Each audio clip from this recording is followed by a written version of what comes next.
জিতেন্দ্রীয় যোগীরাজ সৌহরি ঋষি পর্যন্ত কামাসক্ত হয়েছেন।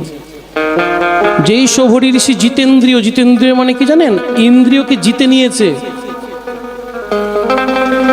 জিতেন্দ্রীয় যোগীরাজ সাধনা করতেন কোথায় জানেন? জলের নিচে। জলের নিচে সাধনা করতেন। এই জিতেন্দ্রীয় যোগীরাজ একদিন মৎস্যের মৈথুন ধর্ম দেখে কামাসক্ত হয়ে গেলেন। মাছের মৈথুন ধর্ম দেখে কামাসক্ত হয়ে গেলেন। আর মান্ধাত্তা রাজার 50টি কন্যা ছিল। রাজাকে বললেন, রাজা তুমি আমাকে তোমার 50টি কন্যার মধ্যে একটার সঙ্গে বিয়ে দেবে? রাজা বলল, আমার 50টি কন্যা সুশীলা সুন্দরী, তুমি বৃদ্ধ ঋষি, তোমার সঙ্গে আমার কন্যার বিয়ে দেবো? রাজার কথায় সৌহরি ঋষি অপমানিত হলেন। আর কামাখ্যার কাছে একটা মদন দেবতা মন্দির আছে। অনেকে কামাখ্যা দেখতে যান কিন্তু এগুলো দর্শন করেন না। এই মদন দেবতা মন্দিরে সাধন করলেন। বৃদ্ধাবস্থা দূরীকরণ করে যুবক হয়ে গেলেন। এত সুন্দর হলেন সৌহরি ঋষি। মান্ধাত্তা রাজার 50টি কন্যার স্বয়ম্বর সভা। স্বয়ম্বর কাকে বলে?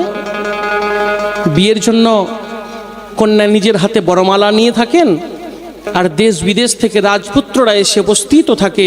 কন্যা যাকে পছন্দ তার গলায় মালা দিয়ে প্রতিরূপে বরণ করতে পারে, একে বলে স্বয়ম্বর। তো সেই স্বয়ম্বর সভা করেছে মান্ধাত্তা ঋষি 50টি কন্যার একসঙ্গে। আর সেখানে পৌঁছে গেছেন এই সৌহরি ঋষি।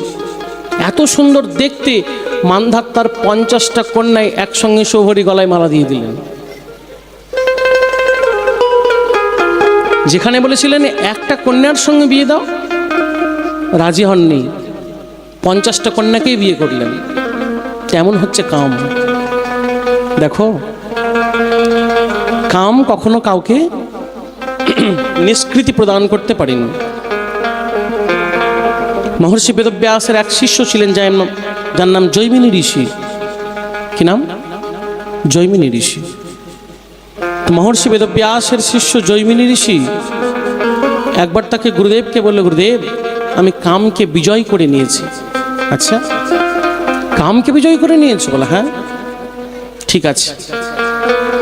গুরুদেবের আশ্রম থেকে যে শিষ্য বেরোলেন, প্রচণ্ড ঝড় জল শুরু হয়ে গেল।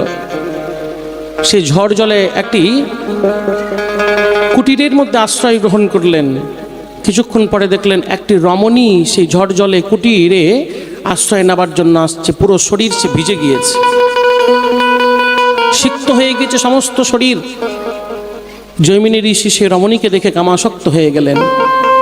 তাকে প্রণয় নিবেদন করলেন, প্রেম নিবেদন করলেন। সে রমণী বলল, জৈমিনী আমি তোমার প্রেম স্বীকার করতে পারি, কিন্তু একটা শর্ত আছে। কি শর্ত?